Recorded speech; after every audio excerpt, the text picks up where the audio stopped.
Hi, this is James from Tabletop Gaming Guild, and today we're going to look at the 2 to 6 player game Cover Your Assets by Grandpa Beck Games. Let's go ahead down to the table here. I'll give you a general overview of how the game plays, and then we'll come back and I'll give you my final thought.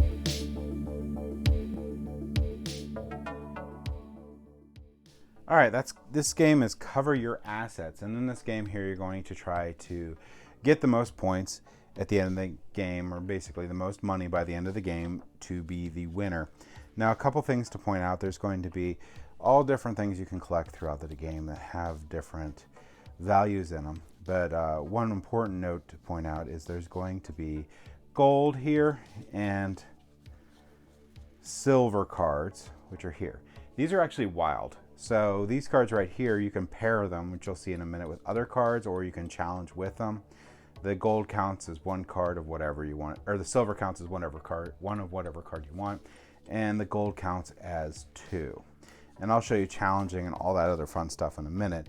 But you're going to deal out 5 cards to each player. So each player is going to get 5 cards to start the game. And you're going to flip over 1 card to start the discard pile. In the basic game, you're going to only have 3 different actions you can take. You can form a set, you can discard, or you can challenge, which is going to attempt to steal another person's set on top. In the basic game, the player's top set is going to be the only thing that is not safe. All the other ones are going to be safe. So whatever's on top is going to be in trouble.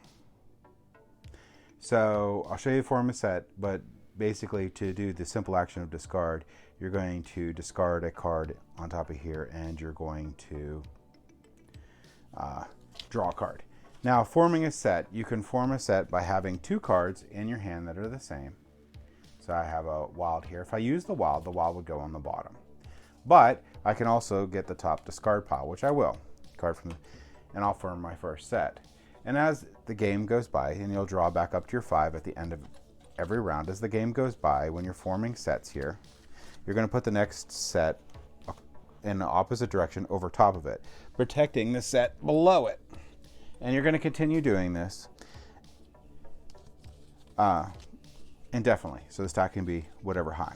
The other thing you can do on your turn is you can challenge. So let's say they have these move trains out, and that's the top of their stack. And they have to have at least 1 on their stack, so they'll have something underneath it. We'll do it this way. So it looks something like this. Now let's say I wanted that move train. So I could challenge it as my 1 action on my turn, and I can use this move train or the gold. And I'll play it safe first, so I'll use this move train. They play a move train. So now they're beating me. If I have another move train, I could play it, or I could play this gold card, which counts as 2. Then they would have to play 2 of their cards or another gold card to win it back. Whoever ends up winning when that's all done will get the stack. And let's say I won, I would get both stacks and put it on here. Or if they won, they would get the whole thing and put it on theirs. After that, play continues. And on my turn, I will be down to 3 cards. They might be down to 0. So it's a big thing to keep in mind because you only draw up at the end of your turn. All right, and that's the base game. You're going to add it when it's all over and this deck runs out. You're going to add up your and everyone played all the cards out of their hands. You're going to add up your points, and the person with the highest amount of points wins. Now, you can do advanced rolls, and the advanced rolls I actually like a lot. So the advanced rolls, you're going to add in the special cards, which we'll go over in a second. You're going to increase the hand size to 6, and players take up to 2 actions per turn. You have to take 1 action, but you don't have to take the second. So you're going to have your normal actions that you can take, but then you can also improve your set. So if, say I had this, well, we'll flip the stacks here just to show. So on my turn, I can actually play a comic book on top of this one to improve my set. So that's a new action that I now have at my ability. You can also play an action card, which is going to be one of these. Now, in this advanced mode, the second most stack is also potentially in trouble. Like the swap card, you can swap the top set of your pile with the top set of any other player. So you can swap the top sets. You can move a set from the top to the bottom. So now that second set is on the top and it's now in trouble. And you have the penny jar.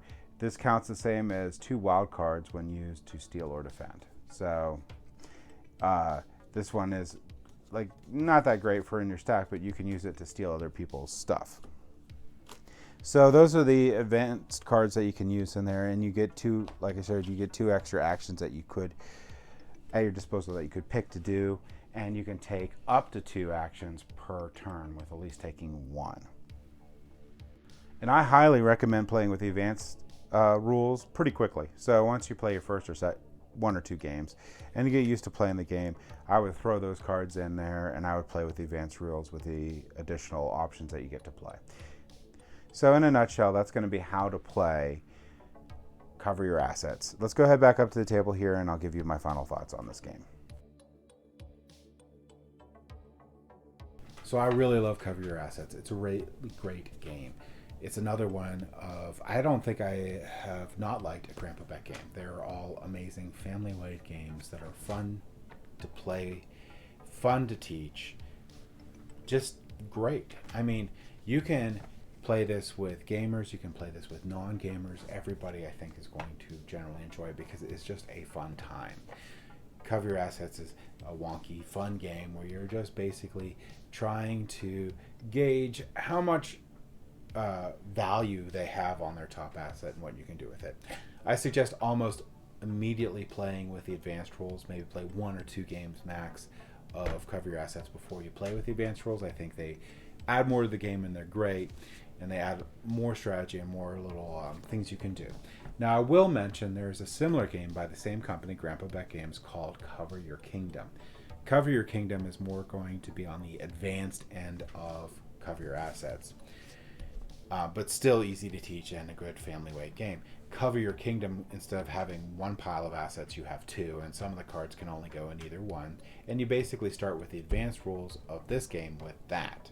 So if you really love Cover Your Assets and you would like a little bit more, Cover Your Kingdom would be the one you're looking for. Or if you just wish Cover Your Assets had more to it, then Cover Your Kingdom would be it. But Cover Your Assets is very good, and you could be quite happy with it. And if you aren't really into a lot of games and you're not sure which one to pick, I would pick Cover Your Assets first because it's a simpler game and it's yet still a lot of fun. So that's my thoughts on Cover Your Assets. Thank you for watching.